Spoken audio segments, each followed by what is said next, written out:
ஸ்மரணம், அப்புறம் அர்ச்சனம், தாசியம், வந்தனம், சத்தியம் எல்லாம் ஆயிடுச்சு. அதுக்கப்புறம் என்னன்னா ஆத்ம நிவேதனம்.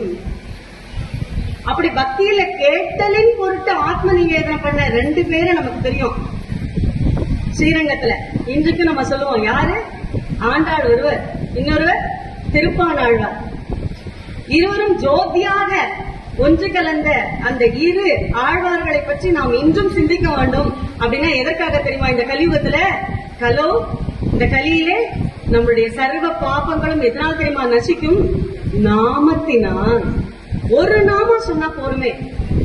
அதுல நாராயண பட்டத்திரிங்கிறவர் 1036 ஸ்லோகங்கள் சொல்லி தனக்கு வந்த வாத ரோகத்தை நிவர்த்தி செய்து கொண்டார் என்றால் எப்பொழுதும் இல்ல, 436 வருடங்களுக்கு முன்பு ஒரு மனிதன், ரொம்ப நல்ல இலக்கணம் படித்த சம்ஸ்கிருதம் படித்த ஒரு மனிதன், கொஞ்சம் நம்மள மாதிரி ஒரு சோம்பேறித்தனத்துல ஆட்கொண்டு இருக்கும்பொழுது அவருடைய குருவுக்கு ஒரு வாத ரோகம் வர, அந்த குருவின் இடத்துல சம்ஸ்கிருதம் படித்த இந்த பண்டிதன், குருவே உங்களுக்கு என்ன கொடுக்கட்டும் அப்படின்னு கேட்கும்பொழுது அவர், எனக்கு என்னடா போட, என்ன இல்லை சொல்லுங்க, எனக்கு வேண்டியது ஆரோக்கியம், நீ கொடுப்பியா?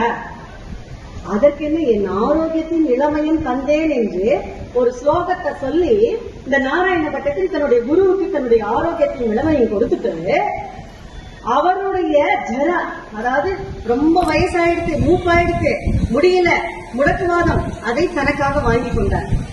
இதற்கு பேர் தான் குரு பக்தி. இவர் கஷ்டப்பட்டு இருக்கார், கூட இருக்கவங்களுக்கு சகிக்கல, இத்தனை சின்ன பையன் இப்படி வயசான மாதிரி முடக்குவாதத்துல உட்கார முடியாம கஷ்டப்பட்டு இருக்கானே அப்படின்னு எல்லாம் போய் தேடுறா. அப்போ ஒரு இடத்துல துஞ்சத்தை எழுத்தரசன் இடத்துல போய் கேட்கிறா. அவர் சொல்ற, மத்சியம் தொட்டு கூட்டுக அப்படிங்கிற. இது என்ன மத்சியம் தொட்டு கூட்டுக அப்படின்னா, மத்ஸ்யாவதாரத்திலிருந்து பாகவதத்தை எழுத சொல்லு. எழுத முடியுமா? இவரால ஒழுங்கா உட்காரவே முடியலையே. உடனே என்ன தூக்கிட்டு போ குருவாயிருக்குன்னு சொல்லி பூலோக வைகுண்டமான குருவாயிருக்கு சென்று நாராயணத்துல அவரை குளிப்பாட்டி கோபிச்சந்திரன் விட்டு விட்டு பகவானுடைய கருவறை முன்னாடி உட்காத்தி வச்சு, இனி என்ன பண்ணுவார் நம்மளுடைய இவர்களுக்கெல்லாம் குரு அவர் தான், என்ன பண்ணுவார் அப்படின்னு பார்க்கும் பொழுது நாராயண பட்டத்திற்கு தன்னுடைய கால் வலிக்கிறதுல கை வலிக்கிறதுல ஒன்றுமே தெரியல, வாத ரோகத்தினுடைய விஷயமே தெரியல.